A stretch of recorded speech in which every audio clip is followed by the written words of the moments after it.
So today I'm going to be showing you how to change the fog light in the W211 E55 wagon that I have. Then I also change the bumper markers. So every time I get a new car, I typically change the bumper markers from the amber to clear. That's just a preference, and some of you may be against it, but I really don't care.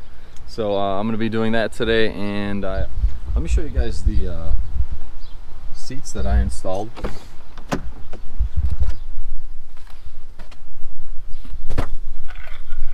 So this is the new passenger seat. Looks great. Everything works. The driver's seat, no tears. I really gave this car a freshen up. So if anybody's ever doing this and they come across an issue with the SRS light, there is a WSS, which is a weight sensor in the passenger side that senses if there is somebody sitting in the seat, and it calibrates the weight, etc., and that kind of tells the computer that there's somebody in the seat, and it activates the airbags in the passenger seat. Well, when I received that passenger chair, I put it in as a whole assembly from a different car, and not knowing that, you know, that would cause an issue. You also should probably disconnect the battery, which I didn't do, but I don't think that was the main cause. The main cause was just the fact that it was out of a different car, and that car may have been in an accident or whatever the case may be, and it triggered a SRS light. So I took the original seat frame. I had to take everything apart. Took the original seat frame apart, and then took that seat apart that I got, the passenger one, and put those leathers bottom and top onto the old seat rail, put everything back in, and lo and behold, the seat was not going back and forth. It was not adjusting. So once again, I took the seat out, and then I read up online that there is a clip that goes to the motor that if you unclip it, then you can plug it back in and the seat should work. I wish I would have known that right off the get-go before I took the seat out. But whatever, I unplugged it, plugged it back in, put the seat back in, and everything works like it should. So thank God I'm done with that.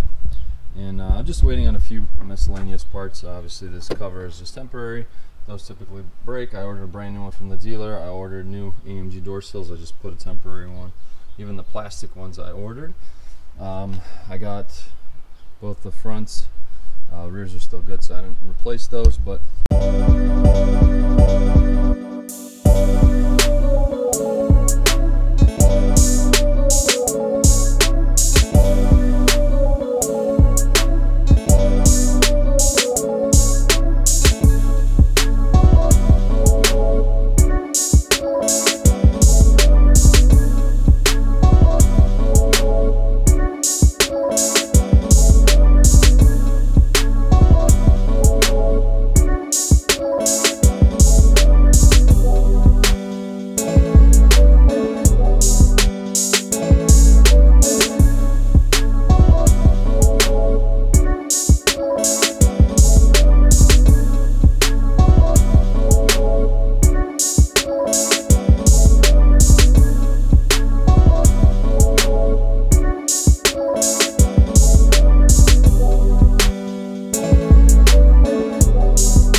fog light. It was actually cracked here, so water was getting in.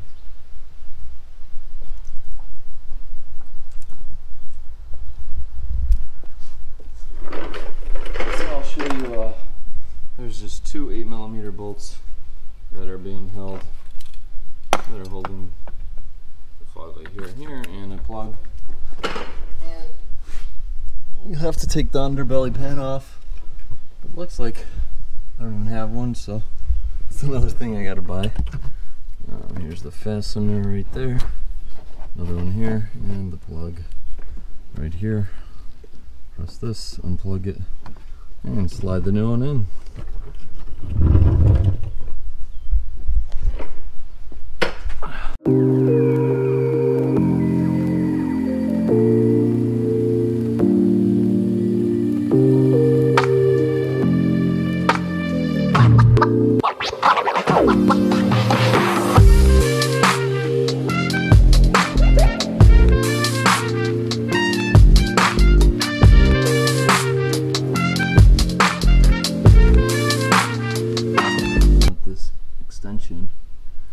Here's the part number, AMG.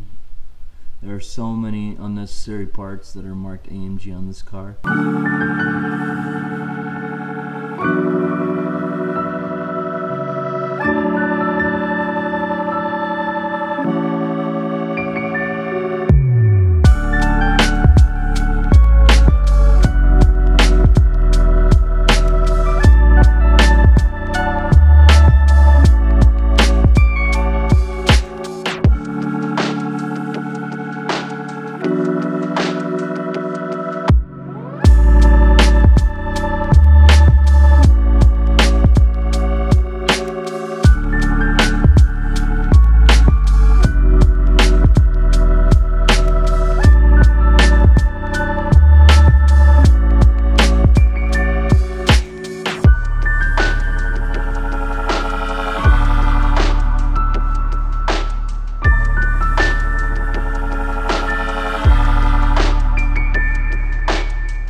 Leather eek.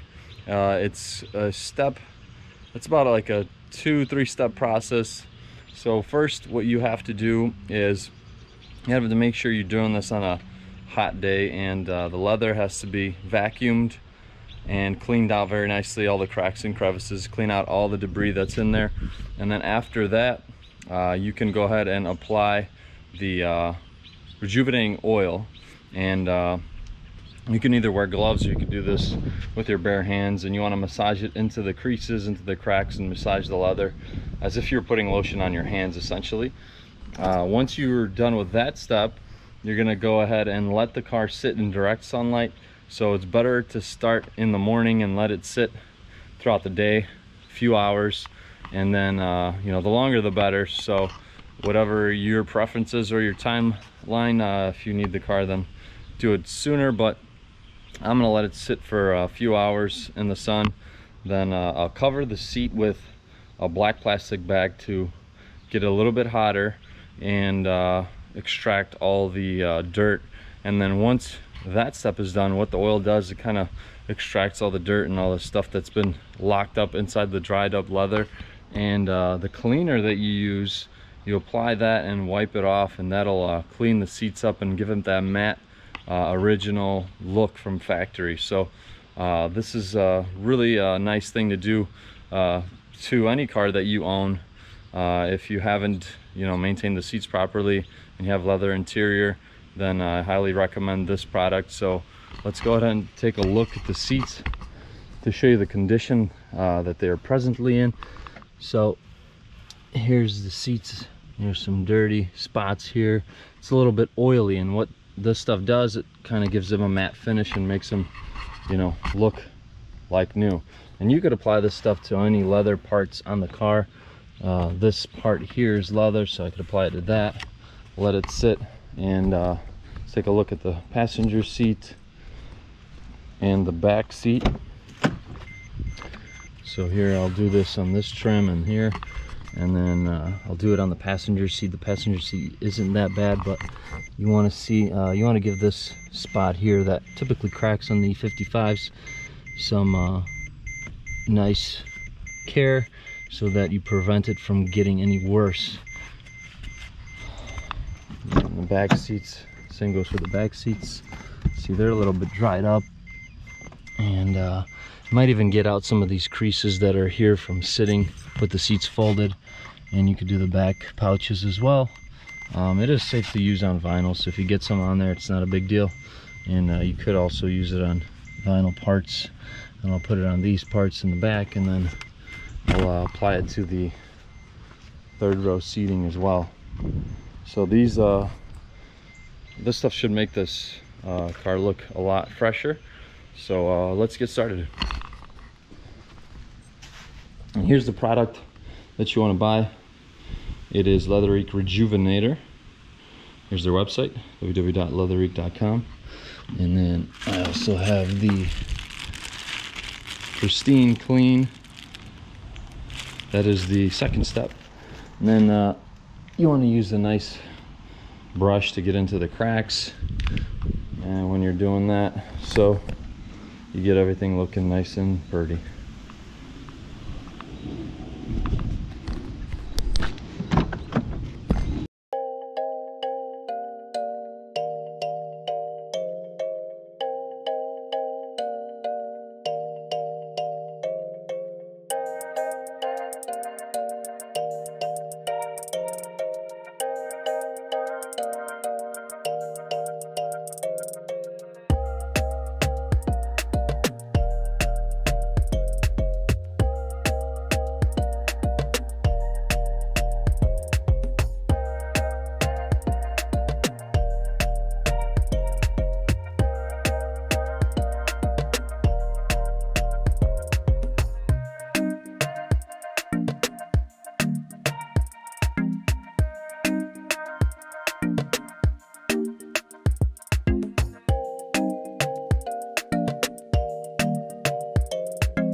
Alright guys, so I'm all done here.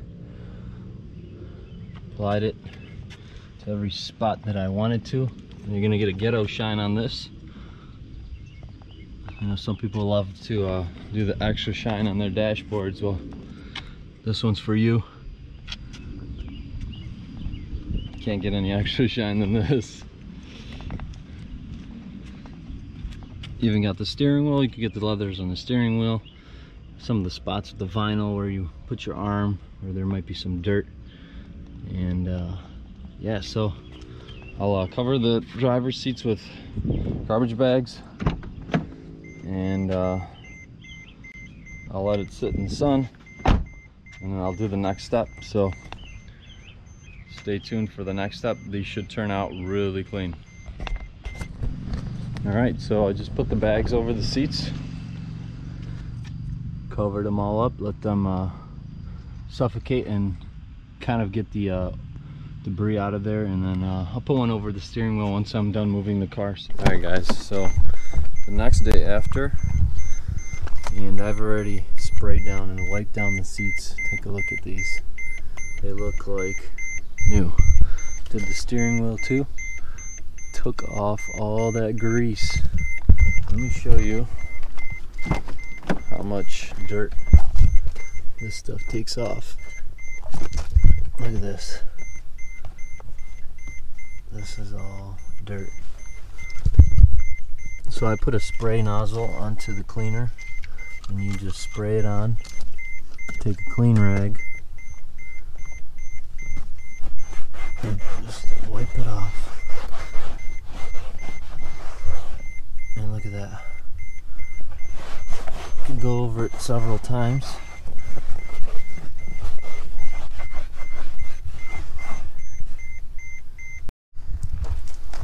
So I got the Mercedes-Benz protective cover on this one,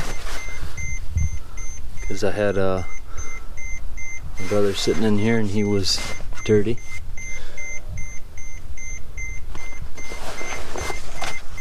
Take a look at that. Seats are nice and soft. Did all these sections, really nice. It's looking great.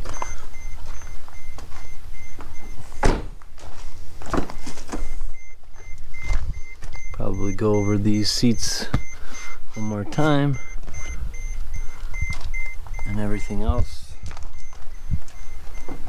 So I highly recommend this step for anybody that hasn't cleaned their interior leather. Definitely a good thing to do, so make sure you do that ever so often, because then your seats will crack and the leather will just fall apart.